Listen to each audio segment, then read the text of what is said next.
বন্ধুরা, good morning সবাইকে। কেমন আছো তোমরা? আশা করি সবাই ভীষণ ভালো আছো। আর তোমাদের ভালোবাসায় আমরাও অনেকটা ভালো আছি। সিম্পল লাইফ ভিলেজ চ্যানেলে তোমাদের সবাইকে স্বাগত জানাই। আবারও নতুন একটি ব্লগ নিয়ে চলে এলাম। তোমরা সবাই আমার সাথে থাকো আর শুরু থেকে শেষ অবধি ব্লগটা দেখতে থাকো। আশা করছি আজকের ব্লগটা তোমাদের খুব খুব খুব ভালো লাগবে। তো সকালে ঘুম থেকে উঠেই আগে ঘর লেপানো শুরু করে দিয়েছি। তো মা অনেকটা ভোরেই উঠেছে। বাবা প্রত্যেক দিন কাজ করতে যাচ্ছে খুব সকালে। তো ওই জন্য সকালবেলা উঠিয়ে ভাত রান্না করে নিয়েছে। আর আমি আছি আজকে উপোস, কারণ আজকে হচ্ছে গোপাল পুজো। তো ওই জন্য গোপাল পুজো দেবো বলেই আজকে পুরো বাড়িটা লেপে নিচ্ছি। আর হচ্ছে তোমার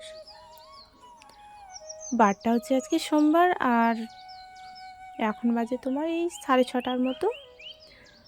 তো আমি বাবার বাড়িতে যাব, তার জন্য পুরো বাড়িটা লেপে নিলাম। তারপরে স্নান করে এখন পুজো দিয়ে তারপরে বাবার বাড়িতে আজকে আমি যাব। তো এই বাড়িতে আমি গোপাল পুজোটা দেই না, সেটা আমি বাবার বাড়িতেই দেই। কারণ এটা বিয়ের আগেই আমি এই পুজোটা ধরেছি, তো তার জন্য ওখানে পুজো দিতে যাব। তো চলো তোমরা সাথে থাকো। আর এই যে দেখো, তোমার দাদাভাই শিউলি ফুলের পাতা ডালগুলো অনেকটা ছড়িয়ে ছিটিয়ে ছিল। তো ওই জন্য তোমার দাদাভাই বলছে যে আমি ভালোভাবে সাইজ করে দিই, দেখতেও ভালো লাগবে। তো ওই জন্য ছোটো ছোটো ডালগুলো কেটে দিল। আর এখন পাতাগুলো বাইরে নিয়ে গিয়ে রেখে দেবে। আমাদের ছাগলের বাচ্চাগুলো আছে, তো ওরা পাতা কচি পাতা খেতে খুব ভালোবাসে। তো ওই জন্য ওখানে রেখে দিল। তারপরে আমি এই পাতাগুলো শুকনো পাতাগুলো পড়ে আছে, তো এইগুলো ভালোভাবে ঝাড় দিয়ে ওই গামলার মধ্যে উঠে বাইরে ফেলে দিয়ে আসবো। তো চলো বন্ধুরা, তোমরা সবাই সাথে থাকো। আর যদি কোনো নতুন বন্ধুরা আমার চ্যানেলে এসে থাকো, তাহলে তোমাদেরকে অনেক অনেক স্বাগত ও অনেক অনেক ভালোবাসা জানাই যে তোমরা আমার চ্যানেলে এসেছো বা আমার ভিডিও দেখছো। যদি তোমাদের আমার ভিডিওগুলো ভালো লাগে, তাহলে আমার চ্যানেলটাকে সাবস্ক্রাইব করে আমার পাশে থাকার অনুরোধ করছি। আর দেখো, এদিকে আমি নোংরাগুলো ভরে নিলাম, কারণ পুরো বাড়িতে আমি লেপেছি আজকে সকালে। তো ওই জন্য ভালো লাগবে না দেখতে, নোংরাগুলো পড়ে থাকলে। ওই জন্য ভালো করে পরিষ্কার করে নিলাম। আর বাকিটা ছিল ওটা সাইডে ঝাড় দিয়ে রেখে দেবো। পরে বিকেলবেলা আবার ঝাড় দেবো, তখন ভালোভাবে পরিষ্কার করে নেব। তারপর আমি বাইরে নোংরাগুলো ফেলতে চলে গেলাম, যেখানে আমরা প্রত্যেক দিন নোংরাগুলো রাখি। ওখানে শুধু যদি এই উঠোনটা ঝাড় দিই, তখন ওই নোংরাগুলো ওখানে রাখি। আর আজকেও বলতে তোমার ঠান্ডাটা একটু কম আছে, আর কুয়াশাটাও কম আছে আজকে। না হলে প্রত্যেক দিন এই 2-3 দিন যে দাদুদের বাড়িতে বেড়াতে গেছিলাম, তো এত ঠান্ডা কি বলবো, একটা কাজও করতে পারিনি আমি। আর এই যে দেখো, গরিবের বাড়ি ঘর, আর তারপরে হচ্ছে এই যে তোমার ঠান্ডার জিনিসগুলো।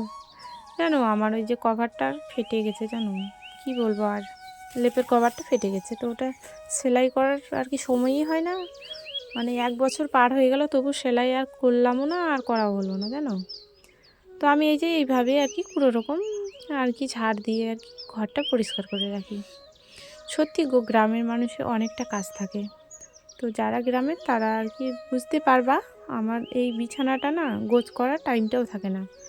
তো শুধু তোমাদের দেখানোর জন্য আমি ভিডিওটা করি। আর আমার এই ভিডিও করার জানো, আমার বিছানা বলো সব কিছুই আমার এখন পরিষ্কার পরিচ্ছন্ন। নাহলে এতটা আমি পরিষ্কার ছিলাম না। আর এইদিকে তোমার ভিডিওটা যতদিন ধরে করতে শুরু করেছি, ততদিন ধরে আমি পরিষ্কার পরিচ্ছন্ন অনেকটা হয়েছে, জানো, আগের থেকে। এই যে তোমার বিছানা গোছানো এইসব করতাম, এই রাত্রেবেলা গিয়ে বিছানা ঝাড় দিয়ে শুয়ে পড়তাম, এরকম করতাম।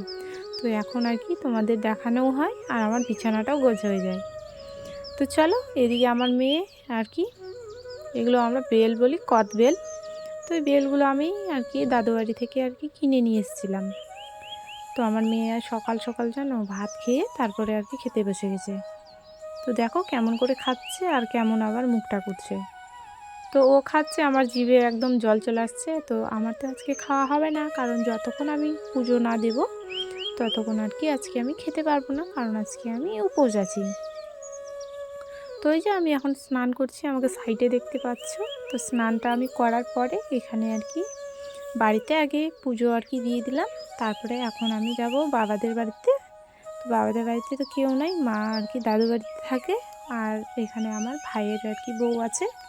তো ওই বোন আর আমি আর কি পুজো দেবো। তো চলো আজকের মতো এখানেই শেষ করছি বন্ধুরা, সবাই ভালো থেকো, সুস্থ থেকো।